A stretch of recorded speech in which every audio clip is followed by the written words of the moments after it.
स्वयं की पहचान करना सीखें। जैसे हम खेत को पहचानते हैं, घर को पहचानते हैं, वैसे हमें अपने शांत जानन स्वभाव को पहचानें। बहुत अब जरूरी नहीं कि हम भड़कें, किसी ने गाली दी और हम भड़कें, किसी ने कुछ बिगाड़ दिया और हम भड़कें, कोई बंटवारे के लेके हम भड़कें, कोई अपशब्द को लेके हम भड़कें, पद प्रतिष्ठा को लेके हम भड़कें। कहाँ तुम भड़कोगे जी आप हैं? भड़कने के लिए तो साढ़ ही बहुत है, इंसान को क्या जरूरत पड़ी। जानवर ही लड़ते रहते हैं, हमें तो भगवान ने इतनी बुद्धि दी है, हमारा शुभ कर्म के युग है कि हम इतना समझ पा रहे हैं, तो हमें उलझने की क्या जरूरत है। और ज्ञानी कोई उलझता भी है तो दोनों हाथ जोड़ करके हमें नहीं उलझना। ये जीवन उलझने के लिए नहीं मिला है, ये सुलझने के लिए मिला है। निश्चित रूप से हम सुलझेंगे। बस થઈ ગયો પ્રવચન।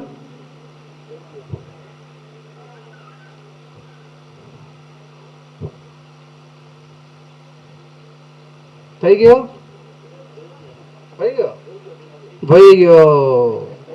नहीं हो और करें। लेकिन आप ध्यान दो, कभी ऐसा इसका थोड़ा सा अलग से अनुभव करो। अभी यहाँ से आप जाएं भी तो 2 मिनट के लिए यूं बैठे हैं कि जो घर में आए हैं ना ये बच्चे, और हम इनको बहुत प्यार करते हैं, वास्तव में ये बच्चे कौन है? ये लाड़ी बन के आई है, ये कौन है?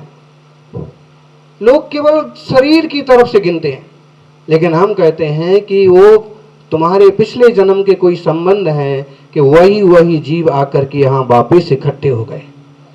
किन्हीं का तुम्हें लेना है, किन्हीं का तुम्हें देना है, किन्हीं से प्यार पाना है, किन्हीं से गालियां मिलना है, किन्हीं से सम्मान मिलना है, किन्हीं से अपमान मिलना है। बुद्धिमानी इसमें है कि आप पहले बात को समझ लो कि ये सब मिले हैं, कहीं ना कहीं हमारा कोई संयोग है। अब इस जन्म में हमें ऐसा कुछ नहीं करना है कि फिर से हमें मिले और फिर से खींचतान हो। मिले तो सही, लेकिन खींचतान तो ना हो। और इस तत्व को समझने की, धर्म को समझने की प्यास होगी तो आप सुनेंगे, समझेंगे, आएंगे, बैठेंगे। रेलगाड़ी में, रेल जानते हैं आप लोग? आपके गांव में आती है रेल? आती है? नहीं आती? मोबाइल चालू करो, इंटरनेट पर जो भी आपको मेट्रो भी चलाना है चलाओ।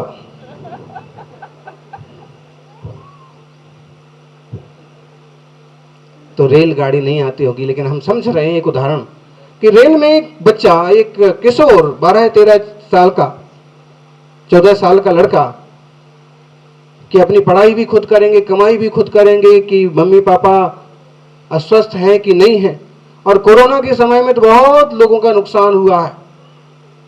समाज को जरूरत है, समाज का कर्तव्य है कि जिनके माँ बाप चले गए हैं उन बच्चों की तरफ ध्यान दें, जो परिवार असहाय हो रहे हैं उनकी तरफ ध्यान दें। तो सरकार की जो योजनाएं हैं उनसे लोगों को जोड़ें, क्योंकि बहुत लोग ऐसे हैं कि जिन्हें ये पता ही नहीं पड़ता है कि हमारे लिए भी कहीं कोई सहारा है। शायद ऐसे ही कोई रहा होगा बच्चा, लेकिन काफी समझदार था, और क्या करता था कि बोतल लेकर के और ट्रेन में, रेल में पानी की बोतल बेचता था। होते ना, कोई लोग गाड़ी से नीचे नहीं उतरते हैं कि स्टेशन पर दुकान से खरीदें, तो पानी बेचता था, और यूं हर डब्बे और एक डिब्बे में पहुंचा।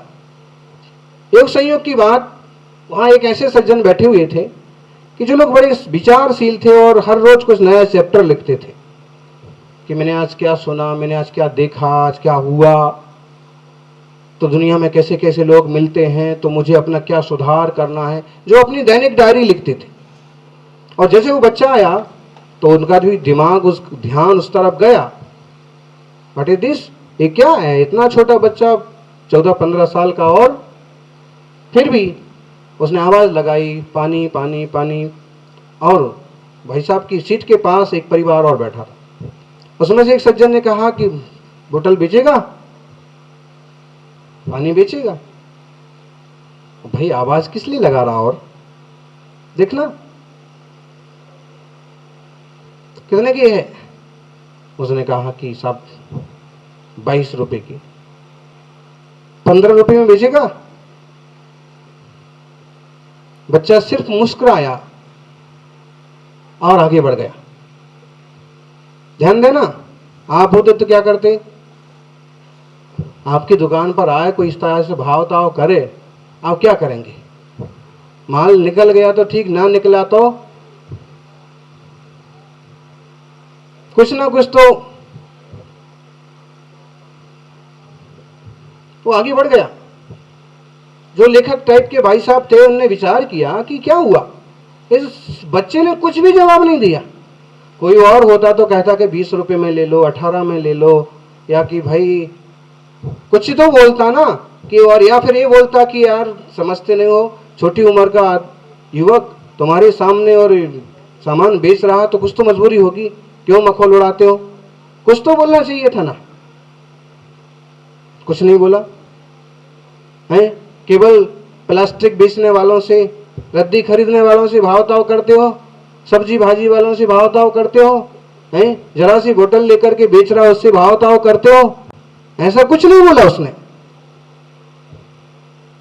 ऐसा नहीं करना चाहिए, क्योंकि छोटे लोग, छोटा छोटा काम करने वाले अपना परिवार चलाते हैं, और कभी संयोग बनता है तो एक पैसा ज्यादा चला जाए, बहुत ज्यादा भाव ताव नहीं करना चाहिए। आदमी की फितरत तो देखो, बड़ी होटल में जाता है और जो बिल बना के दे दिया, 2 चाय पी है, बिल आ गया 150 रुपए का, यूं जेब से पर्स से पैसे निकालता है, 200 का नोट रख देता है।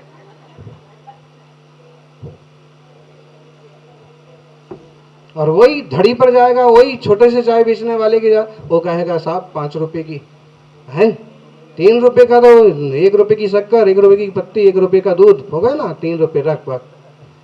तो छोटे लोगों के साथ साथ क्या होते हैं लोग? ऐसे नहीं करना। हम वैसे बने कि थोड़े से, उसने ऐसा कुछ भी जवाब सवाल नहीं किया, निकल गया। उन भाई साहब को चैन नहीं पड़ा, उन्होंने कहा कि इससे पूछना चाहिए, आज इससे बात करें तो कुछ ना कुछ नई बात सुनने को मिलेगी, कुछ नया लिखने को मिलेगा। बच्चा छोटा जरूर है लेकिन कभी समझदार मालूम पड़ता। और वो उठे, जितने में वो उठे उतने में वो दूसरे कोच में पहुंच गया। क्यों? उसे फटाफट 2-4 बोतल बेचना है, उसे अपने छोटे भाइयों को, घर को देखना जल्दी से। तो वो भी पीछे से पहुंच गए और कहा कि बेटे जरा रुक, एक बात समझ में नहीं आई मेरी, कि वो आदमी कहता है कि 15 रुपए में नहीं बेचेगा, तो तूने कुछ क्यों नहीं बोला? तो केवल मुस्कुराता हुआ क्यों निकल गया? बोलो, कुछ तो बोलते ना आप, कुछ जवाब देते। उसने कहा अंकल जी, उन्हें पानी खरीदना ही नहीं था, उन्हें बोतल खरीदना ही नहीं थी। तुम्हें कैसे मालूम पड़ा कि उन्हें बोतल नहीं खरीदना थी?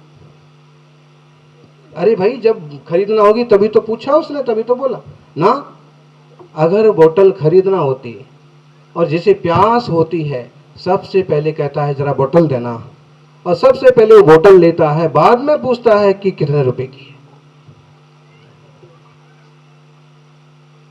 प्यासा व्यक्ति सबसे पहले कहता है कि जरा पानी देना, और पानी लेकर के फिर पूछता है कि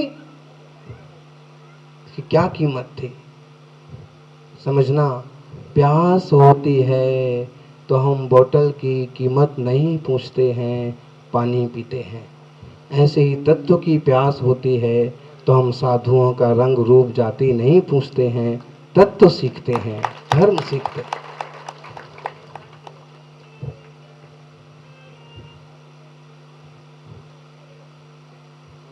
जात ना पूछो साधु की, पूछ लीजिए ज्ञान। ज्ञान पूछो ना, और मोल करो तलवार की, पड़ी रहन दो म्यान।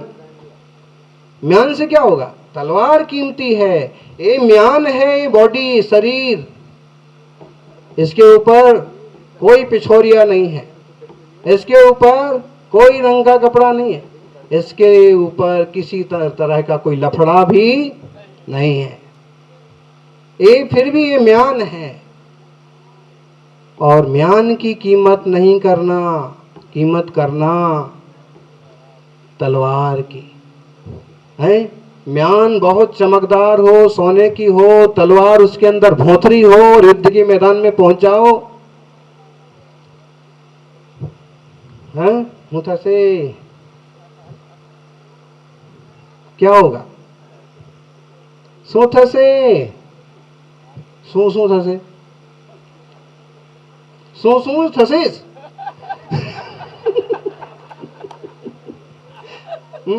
अरे भोंथरी तलवार है तो क्या होगा? लड़ तो सकते नहीं है।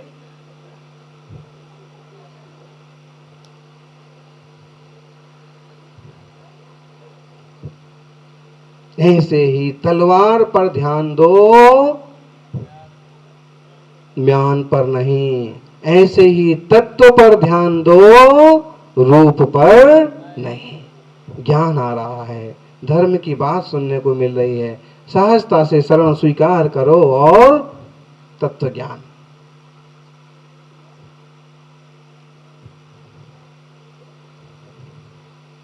इसीलिए तो महावीर स्वामी के समव शरण में हर जात हर तरह के लोग हाजिर होते थे और उनसे ज्ञान सीख करके भव पार होते थे। काल सौकरिक कसाई कहते हैं, उस जमाने में भी ऐसा भयंकर कसाई था कि सुअर मारता था, सैकड़ों सुअर मार करके धंधा चलाता था। अर्धमागधी साहित्य में उसका उल्लेख आता है। लेकिन महावीर स्वामी का सानिध्य मिला तो उसका जीवन बदल गया, उसकी हिंसा छूट गई। साधुओं का, संत का प्रभाव पड़ता ही है, और संत का मतलब जो हो परम शांत, वही है सच्चा। जिसकी शांति का ना हो कोई अंत, वो ही है सच्चा संत। सज्जनों, हमने आपको बात कही, हमने तो पानी की बेचने की बात कही है क्योंकि कहानी इसी ढंग से हम आपको सुनाना चाहते थे। बाकी ये पानी का बेचने का जमाना अभी आया है 2-4 साल से, 10 साल से, हैं? नहीं तो गांव में कोई निकल पड़ता था, कोई अजनबी दिखता था तो आम इंसान भी कहते थे भाई बैठ लो जरा, पानी पी के जाना।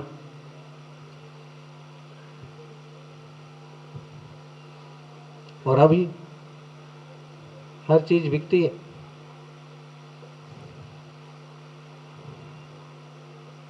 संतों ने जो भविष्यवाणियां की थी कि पानी बोतल में बिकेगा, दूध बोतल में बिकेगा, और माँ का दूध भी मिल्क बैंक से मिलेगा, गजब की बात है। इस जमाने में जो जो हो सो ठीक ही है, क्योंकि कल युग है। कलयुग मीन्स कलयुग, कर युग, कर हाथ, हाथ से करोगे कर युग। और रा को यदि ला कर दिया ना, बोलते हैं लोग यहाँ रा को ला भी बोलते हैं, सा को चा भी बोलते हैं, सा को हा भी बोलते हैं? जैसे सलूम्बर, और सलूम्बर का तो हल्लुम्बर बना दिया, और सागवाड़ा का तो और ही हागवाड़ा कर दिया।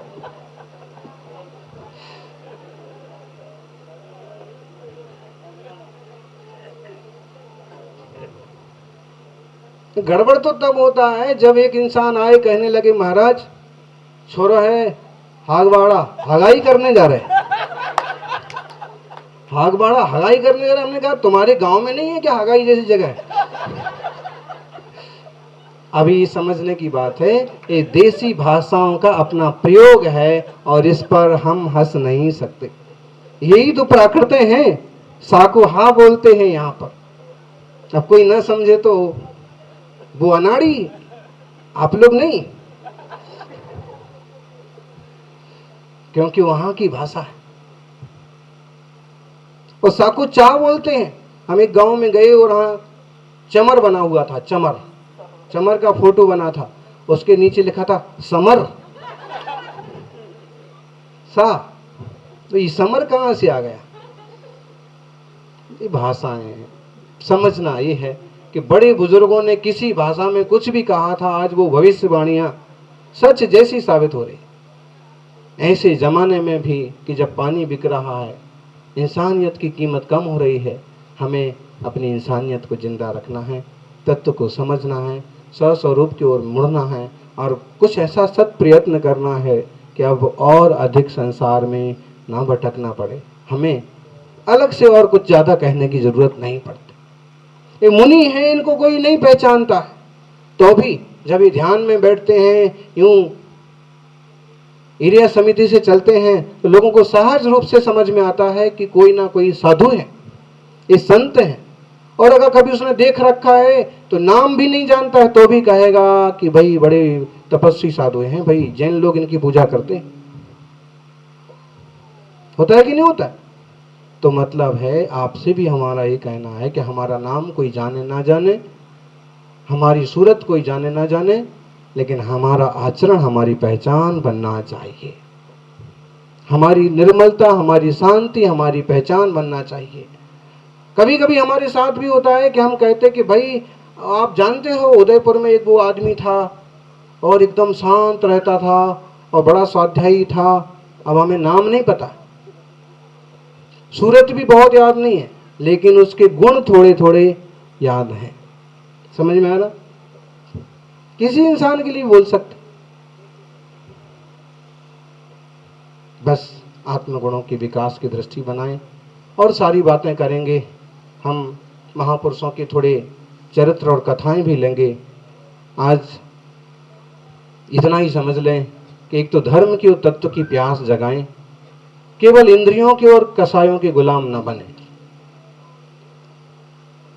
आदमी वो गरीब नहीं है जो धन से गरीब है, आदमी वो गरीब है जो मन से गरीब है। आदमी वो सबसे गरीब है जो वासनाओं का गुलाम है। इसलिए थोड़ा सा साधना की दृष्टि करेंगे। अगर रुपए की पैसे की गरीबी गरीबी हो तो बोलो हमसे गरीब कौन है? बोलो पटेल साहब, अगर रुपए पैसे कपड़े की गरीबी गरीबी है तो हमसे गरीब कौन है? हमसे गरीब कौन? कोई नहीं है, सबसे गरीब तो। लेकिन हम उस संस्कृति के लोग हैं जहां रुपए की गरीबी गरीबी नहीं कहलाती है, जहां चरित्र की गरीबी गरीबी कहलाती है। जिसका आचार विचार गिर गया, कितना अमीर हो, हम उसे तुच्छ समझते हैं। इसलिए अपने सिद्धांतों की संस्कृति की सुरक्षा करेंगे। जय बोलिए 24 तीर्थंकर भगवान की जय।